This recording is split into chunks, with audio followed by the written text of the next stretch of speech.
শূন্যকে হারানোর ভয় দেখিও না, কারণ শূন্য জানে তার হারানোর কিছু নেই, তাই সে হারানোকেও ভয় পায় না।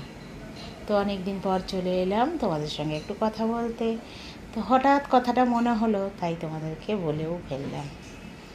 মানে যার কিছু নেই তাকে হারানোর ভয় দেখিয়ে কোনো লাভ আছে কি? নেই তো।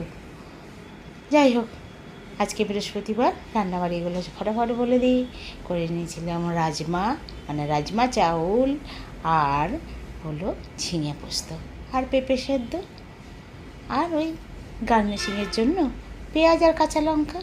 পাঁপড় শেখা তো অবশ্যই আছে, এখন তো আমার ভাজাভুজি খাওয়া মোটামুটি বন্ধ, তাই পাঁপড়টা শেখে নিয়েছিলাম।